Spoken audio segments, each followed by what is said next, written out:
जय जगन्नाथ पे तुम मो यूट्यूब चैनल लिपो क्लासेस को स्वागत। आज वीडियो पे आम देखिए कि सामाजिक बीमा कौन से विषय भल भाव जाना से पर्यंत कौन विधिवत सामाजिक बीमा देश में नथिले। तो आमर का समय ना जिते आम्बेडकर ये सब विषय ध्यान देते तो से समय सेमती देश किसी सामाजिक बीमा नाला। वर्कमैन कंपनसेशन आईन और मैटरनिटी बेनिफिट एक्ट थी व्यवस्था थिला स्वल्प और खंडित।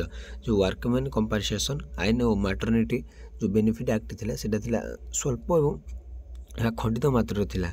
1943 सेप्टेम्बर मास डॉक्टर आम्बेडकर अध्यक्षतार जो त्रिपाक्षिक श्रम सम्मेलन अनुष्ठित होला ता गोटे समिति नियुक्त करने सुपारिश कला।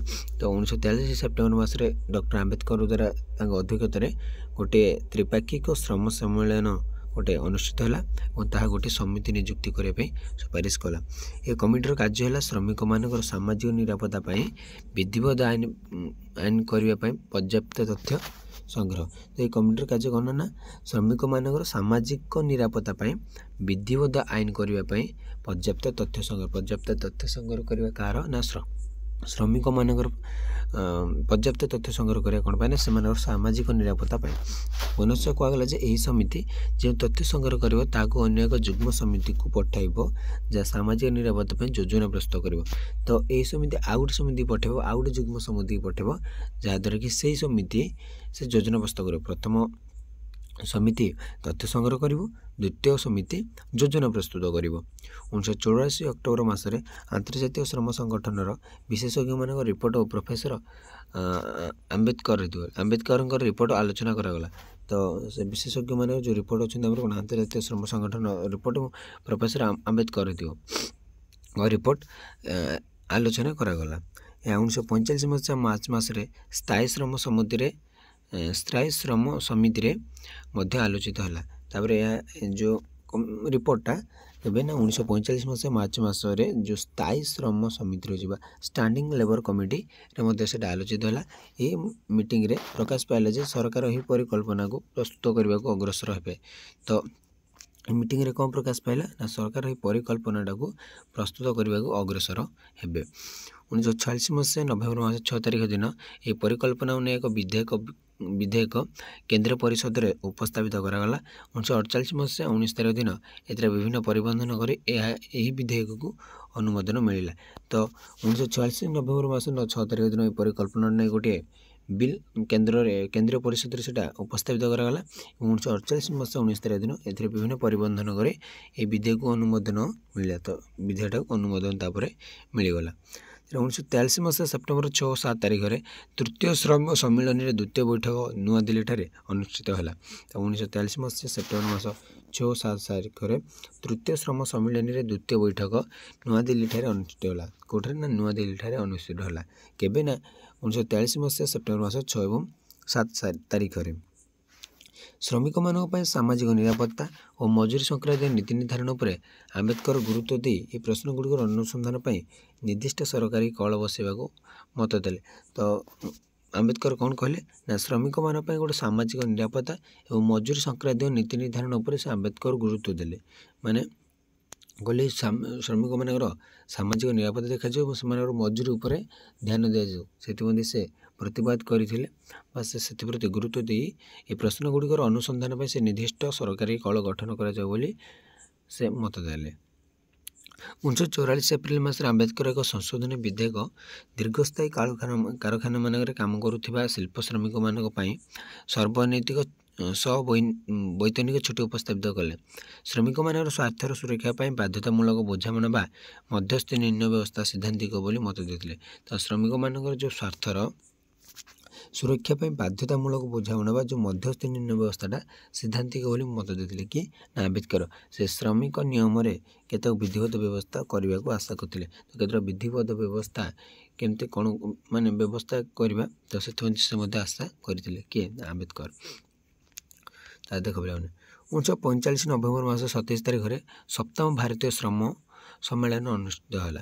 तापर 1945 मसीहा नवेम्बर मास 27 तारिख कौन आम 7th भारतीय श्रम सम्मेलन अनुष्ठित होला। से श्रम सम्मेलन हाँ नियुक्त अध्यक्ष भाषण दे आम्बेडकर कहले जे श्रमिक माने पूंजीपति मालिक मान श्रमिक मान मानोन्नति न करने संपर्क में ପ୍ରଶ୍ନ କରିବା ଉଚିତ। ତ ସେ ଅଧ୍ୟକ୍ଷ ବା ଆମର କିଏ ସମ୍ମିଳନୀର ଯେ ଅଧ୍ୟକ୍ଷ ଥିଲେ ଆମ୍ବେଦକର କହିଲେ ଯେ ଶ୍ରମିକମାନେ ପୁଞ୍ଜିପତି ମାଲିକମାନଙ୍କୁ ଶ୍ରମିକମାନଙ୍କର ମାନ ଉନ୍ନତି ନ କରିବା ସମ୍ପର୍କରେ ପ୍ରଶ୍ନ କରିବା ଉଚିତ। ମାନେ ଶ୍ରମିକମାନେ କାହାକୁ ପ୍ରଶ୍ନ କରିବେ ନା ପୁଞ୍ଜିପତିମାନଙ୍କୁ, ସେମାନଙ୍କର ମାନ କ'ଣ ପାଇଁ ଉନ୍ନତି କରାଯାଉ ନାହିଁ।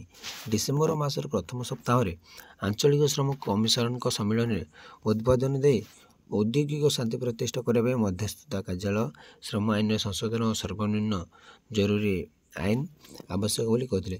ତ ସେ ଔଦ୍ୟୋଗିକ ଶାନ୍ତି ପ୍ରତିଷ୍ଠା ପାଇଁ ମଧ୍ୟସ୍ଥତା ମାନେ ଯେମିତି ଦେଖ ପିଲାମାନେ, ଗୋଟେ ପଟେ ରହିଲେ ଆମର କିଏ ଶ୍ରମିକ, ଆଉ ଗୋଟେ ରହିଲେ ପୁଞ୍ଜିପତି ବା ମାଲିକ। ତ ସେମାନଙ୍କ ଭିତରେ ଯେଉଁ ଲିଙ୍କଟା ରହିଛି ସିଏ କିଏ ସେଇଟା ବୁଝିବ ନା ମଧ୍ୟସ୍ଥତା। ତାଙ୍କର କ'ଣ ଅସୁବିଧା ହେଲେ ସେ କାହାକୁ କହିବେ ମଧ୍ୟସ୍ଥତା କାର୍ଯ୍ୟାଳୟ, ଏବଂ ତାଙ୍କର କ'ଣ ଅସୁବିଧା ବା ମାଲିକମାନଙ୍କର କ'ଣ ଅସୁବିଧା ହେଲେ ସେମାନେ କହିବେ ମଧ୍ୟସ୍ଥତା କାର୍ଯ୍ୟାଳୟ। ତ ସେ ମଧ୍ୟସ୍ଥତା କାର୍ଯ୍ୟାଳୟ ଗୋଟେ ନିହାତି ଦରକାର ବୋଲି କିଏ କହିଥିଲେ ନା ଆମ୍ବେଦକର କହିଥିଲେ। ଏବଂ ଶ୍ରମ ଆଇନର ସଂଶୋଧନ ଏବଂ ସର୍ବନିମ୍ନ ଜରୁରୀ ଆଇନ ଆବଶ୍ୟକ ବୋଲି ସେ କହିଥିଲେ। କ୍ଷମତାର ପ୍ରୟୋଗରେ ଶ୍ରମ ଶାନ୍ତି ଅଣାଯାଇପାରେ ନା, କେବଳ ଆଇନ ଦ୍ୱାରା ଏହା ସମ୍ଭବ। କ୍ଷମତା ଦ୍ୱାରା ହିଁ ଆମେ କେବେ ଶ୍ରମ ଶକ୍ତି ଆଣିପାରିବେ ନାହିଁ, କେବଳ ଆଇନ ଦ୍ୱାରା ଏଇଟା ସମ୍ଭବ ହେବ। ଯଦି ଏହା ସାମାଜିକ ନ୍ୟାୟ ଉପରେ ଆଧାରିତ ହେବ ତେବେ ଏହା ସମ୍ଭବ ହୋଇପାରେ। ଯଦି ଏଇଟା ସାମାଜିକ ନ୍ୟାୟ ଉପରେ କେବେ ମଧ୍ୟ ଆଧାରିତ ହେଲା ତାହେଲେ ଏଇଟା ହୋଇପାରିବ। ଏକ ତ୍ରିପାକ୍ଷିକ ବ୍ୟବସ୍ଥା ଏଥିପାଇଁ ପ୍ରୟୋଜନ। ଔଦ୍ୟୋଗିକ ଶାନ୍ତି ଆଣିବାକୁ ହେଲେ ଶ୍ରମିକ ନିର୍ଯାତନା ଦୂର କରିବା ପାଇଁ ଶ୍ରମ ମଙ୍ଗଳ ପ୍ରକୃତ ସମ୍ପର୍କ ବ୍ୟବସ୍ଥା ହିଁ ଦେଇପାରିବ। ଯଦି ଆମେ ଔଦ୍ୟୋଗିକ ଶାନ୍ତି ଆଣିବାକୁ ଚାହୁଁଛେ ତାହେଲେ ଶ୍ରମିକ ନିର୍ଯାତନାକୁ ଦୂର କରିବା, ତା ସହିତ ଶ୍ରମ ମଙ୍ଗଳ ପ୍ରକୃତ ଶ୍ରମ ସମ୍ପର୍କରେ ବ୍ୟବସ୍ଥା ହିଁ ଆମେ କରିପାରିବା। ତାପରେ ଦେଖ ପିଲାମାନେ, 1946 ମସିହା ମେ ମାସ ଶେଷ ଭାଗରେ ଆମ୍ବେଦକର ବଡ଼ଲାଟଙ୍କର ମନ୍ତ୍ରୀ ପରିଷଦରୁ ଇସ୍ତଫା ପ୍ରଦାନ କଲେ, କାରଣ ବ୍ରିଟିଶ ସରକାର ଏକ ନୂତନ ସରକାର ନିଯୁକ୍ତ କରିବାକୁ ପସନ୍ଦ କଲେ। ତ ଯେତେବେଳେ 1946 ମସିହା ଶେଷ ମାସରେ ବଡ଼ଲାଟଙ୍କର ଯେଉଁ ମନ୍ତ୍ରୀ ପରିଷଦ ଥିଲା ସେଥିରୁ ଇସ୍ତଫା ଦେଇଥିଲେ କିଏ ଆମ୍ବେଦକର ପ୍ରଦାନ କଲେ, କାରଣ ବ୍ରିଟିଶ ସରକାର ଏକ ନୂତନ ସରକାର ନିଯୁକ୍ତ କରିବାକୁ ସେ ପସନ୍ଦ କରିଥିଲେ, ସେଥିପାଇଁ ସେ ଇସ୍ତଫା ଦେଇଥିଲେ। ଶ୍ରମ ବିଭାଗ ଦାୟିତ୍ୱ ନେଇ କାର୍ଯ୍ୟ କରିବା ଡକ୍ଟର ଆମ୍ବେଦକର ଜୀବନରେ ଏକ ଉଲ୍ଲେଖନୀୟ ଘଟଣା। ତ ସେ ଶ୍ରମ ବିଭାଗର ଦାୟିତ୍ୱ ନେଇ ଯେଉଁ କାର୍ଯ୍ୟ କରିଥିଲେ ତ ସେଇଟା ଗୋଟେ ତାଙ୍କ ଜୀବନରେ ଗୋଟେ ଉଲ୍ଲେଖନୀୟ ଘଟଣା। ଶ୍ରମ ସମସ୍ୟା ସମ୍ପର୍କରେ ଆଲୋଚନା କରିବା ବେଳେ ଆମ୍ବେଦକର କେବଳ କଳକାରଖାନା ଶ୍ରମିକମାନଙ୍କ କଥା ଚିନ୍ତା କରୁଥିଲେ, ବରଂ ତାଙ୍କର ଚିନ୍ତା କୃଷି ଶ୍ରମିକମାନଙ୍କ ନିମନ୍ତେ ଉଦ୍ଦିଷ୍ଟ ଥିଲା। ସେ କେବଳ ମାନେ କ'ଣ ଯେ ପୁଞ୍ଜିପତି ଗଲେ ମିନ୍ସ ତୁମେ କହିଲେ ଶ୍ରମିକ ଏବଂ ମାଲିକ ବୁଝିଥିଲେ, ତୁମେ ଖାଲି ଭାବୁଥିବ ଯିଏ ଫ୍ୟାକ୍ଟ୍ରିରେ କାମ କଲା ବା ଯିଏ କଳକାରଖାନାରେ କାମ କଲା, ସେମିତି ନୁହେଁ। ଯେକୌଣସି ଶ୍ରମିକ ହୁଅନ୍ତୁ ସମସ୍ତଙ୍କ ପ୍ରତି ସେ ଧ୍ୟାନ ଦେଇଥିଲେ। ଶିଳ୍ପ ଶ୍ରମିକ ବା କୃଷି ଶ୍ରମିକ ସେ ସମସ୍ତଙ୍କ ପ୍ରତି ଉପଯୁକ୍ତ ଶ୍ରମ ବ୍ୟବସ୍ଥା, ପ୍ରୋଭିଡେଣ୍ଟ ଫଣ୍ଡ, ସ୍ୱାସ୍ଥ୍ୟ ବୀମା ସହିତ ଅକର୍ମଣ୍ୟ ବୀମା ବ୍ୟବସ୍ଥା କରିବାକୁ ଗୁରୁତ୍ୱ ଦେଇଥିଲେ। ସେ ସମସ୍ତଙ୍କ ପ୍ରତି ଧ୍ୟାନ ଦେଇଥିଲେ। 1946 ମସିହା ମେ ମାସ 10 ତାରିଖ ଦିନ ଇଣ୍ଡିଆନ୍ ଫେଡେରେସନ୍ ଅଫ୍ ଲେବରର ବମ୍ବେ ଶାଖାର ଶ୍ରମିକ ସଭ୍ୟମାନେ ଡକ୍ଟର ଆମ୍ବେଦକରଙ୍କ ସମ୍ମାନାର୍ଥେ ଏକ ଚା ପାର୍ଟିର ଆୟୋଜନ କଲେ। ସ୍ୱାଗତ ସମ୍ବର୍ଦ୍ଧନାରେ ଉତ୍ତର ଦେଇ ବାବା ସାହେବ ଦୁଃଖ ପ୍ରକାଶ କରି କହିଲେ ଯେ ଭାରତର ସେମାନଙ୍କ ମଧ୍ୟରେ ଏକତା ଅପେକ୍ଷା ଭେଦ ବେଶୀ।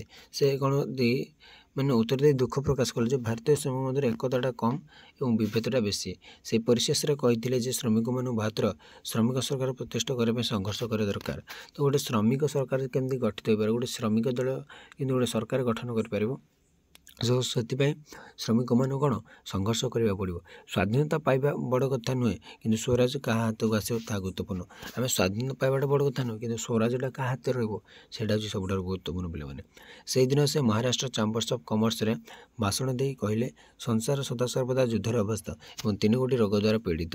ତ ସେଦିନ ଆମ୍ବେଦକର କ'ଣ କହିଲେ ନା ମହାରାଷ୍ଟ୍ର ଯେଉଁ ଚାମ୍ବର୍ସ ଅଫ୍ କମର୍ସରେ ଭାଷଣ ଦେଲେ, କହିଲେ ସଂସାର ସଦାସର୍ବଦା ଯୁଦ୍ଧ, ସଂସାର ସବୁବେଳେ ଯୁଦ୍ଧ ଲାଗି ରହିଛି, କେତେବେଳେ ଆମେ ଜିତିବା କେତେବେଳେ ହାରିବା ସେମିତି କହିପାରିବା ନାହିଁ, ଏବଂ 3 ଗୋଟି ରୋଗ ଦ୍ୱାରା ସେଇଟା ପୀଡ଼ିତ। ପ୍ରଥମ ରୋଗ ହେଉଛି ଗୋଟିଏ ରାଷ୍ଟ୍ର ଅନ୍ୟ ରାଷ୍ଟ୍ର ଉପରେ ସାମ୍ରାଜ୍ୟବାଦ।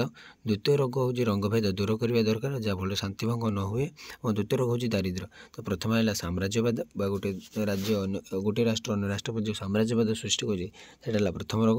ଦ୍ୱିତୀୟ ରୋଗ ହେଲେ ଯେଉଁ ରଙ୍ଗଭେଦ କଳା ଗୋରା ସେ ଯେଉଁ ରହିଛି, ଏବଂ ଯାହାଦ୍ୱାରା ଆମର ଶାନ୍ତିଭଙ୍ଗ ହୋଇଥାଏ। ତୃତୀୟଟି ହେଉଛି ଆମର ଦାରିଦ୍ର୍ୟ। ରାଷ୍ଟ୍ରମାନଙ୍କ ମଧ୍ୟରେ ସମାନତା ଆଣିବା ପାଇଁ ଗରିବ ରାଷ୍ଟ୍ରମାନଙ୍କୁ ମଜବୁତ କରିବା ଆବଶ୍ୟକ। ସେ ପୁନର୍ବାର କହିଲେ ଏକଥା ବୁଝାପଡ଼ୁନାହିଁ ଯେ ବ୍ରିଟେନ ଓ ଆମେରିକା ପ୍ରତ୍ୟେକ ଯୁଦ୍ଧରେ ଦୈନିକ 14 କୋଟି ଟଙ୍କା ଖର୍ଚ୍ଚ ହେଉଛି, କିନ୍ତୁ ଶାନ୍ତି ସମୟରେ ଏହାର ଅଧା ଅର୍ଥ ଦାରିଦ୍ର୍ୟ ଦୂର କରିବାରେ ଖର୍ଚ୍ଚ କଲେ ପୀଡ଼ିତ ମନୁଷ୍ୟଙ୍କ ଅବସ୍ଥା ସୁଧୁରିଯାନ୍ତା। ଯଦି ସେ ଯୁଦ୍ଧ ବଦଳରେ ଯଦି ଗୋଟେ ପୀଡ଼ିତ ଲୋକମାନଙ୍କୁ ଦିଅନ୍ତେ ସେଇଟା ଆହୁରି କିଛି ଦରିଦ୍ରଟା ଆମର କମିଯାଆନ୍ତା। ସେ ପୁନର୍ବାର କହିଲେ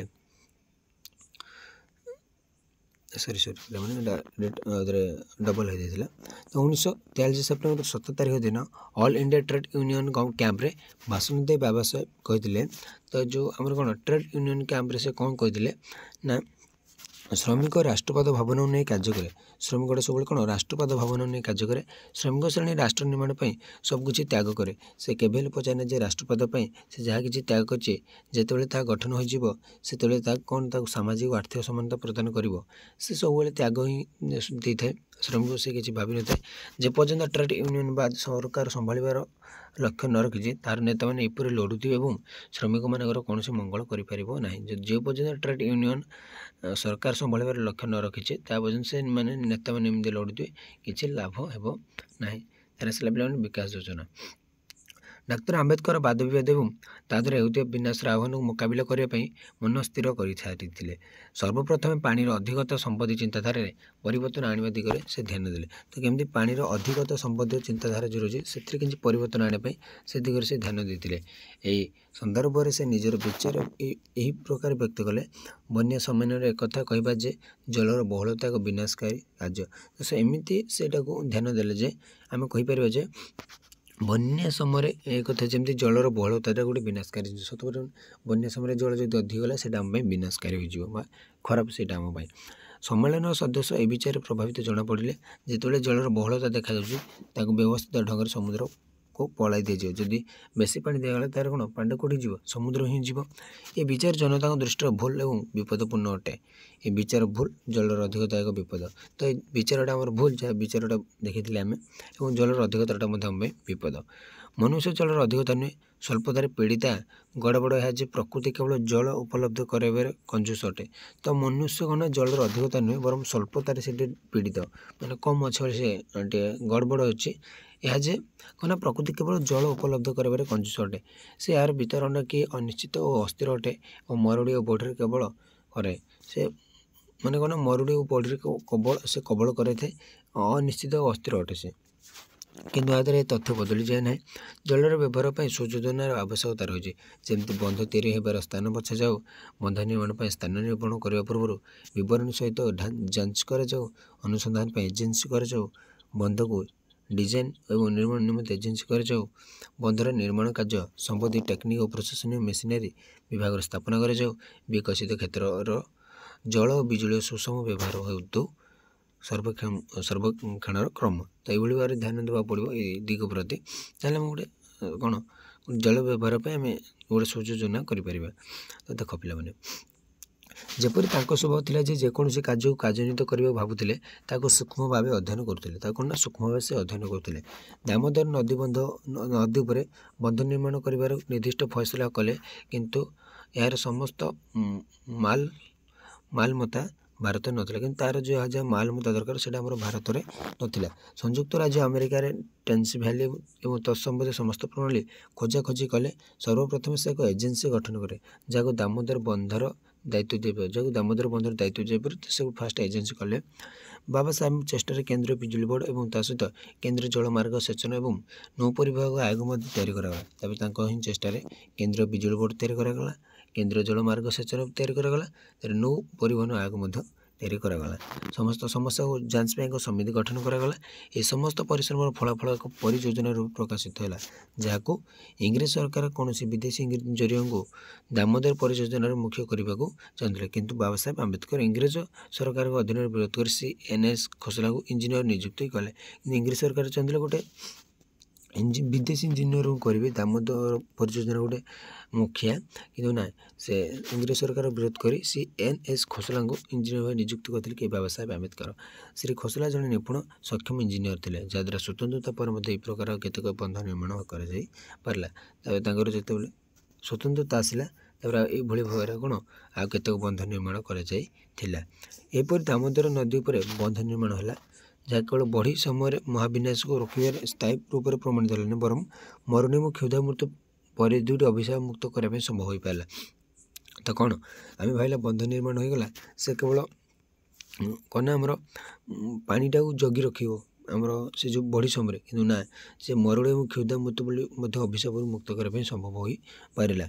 ସନ୍ 1946 ପର୍ଯ୍ୟନ୍ତ ଦାମୋଦର ଭ୍ୟାଲି ପରିଯୋଜନା କାର୍ଯ୍ୟଭାର ବାବା ସାମଙ୍କ ଅଧୀନରେ ଥିଲା। ପରେ ବନ୍ଧର ସମସ୍ତ କାର୍ଯ୍ୟ ଦାମୋଦର ବିକାଶ ନିଗମର ଅଧୀନକୁ କରିଦିଆଗଲା। ତାପରେ ଦାମୋଦର ବିକାଶ ନିଗମର ଅଧୀନକୁ କରିଦିଆଗଲା। ଦାମୋଦର ବନ୍ଧ ଲକ୍ଷ ଲକ୍ଷ ଲୋକଙ୍କ ପାଇଁ କେବଳ ଶୁଭ ତାହା ନୁହେଁ ବରଂ ଆର୍ଥିକ ବିକାଶ ଏବଂ ସୁନେଲି ଭବିଷ୍ୟତର ସ୍ରୋତ ପ୍ରମାଣିତ ହେଉଥିଲା ଏବଂ ଆଜି ବି ହେଉଛି। ତ ଆଜି ବି ପିଲାମାନେ କ୍ଲାସ୍ଟିକୁ ଏଡ୍ ରଖିବା। ପରବର୍ତ୍ତୀ କ୍ଲାସ୍ ଦେଖିବା ଶ୍ରମିକଙ୍କ ମାର୍ଗଦର୍ଶନ ରହୁଛି। ଜୟ ଜଗନ୍ନାଥ।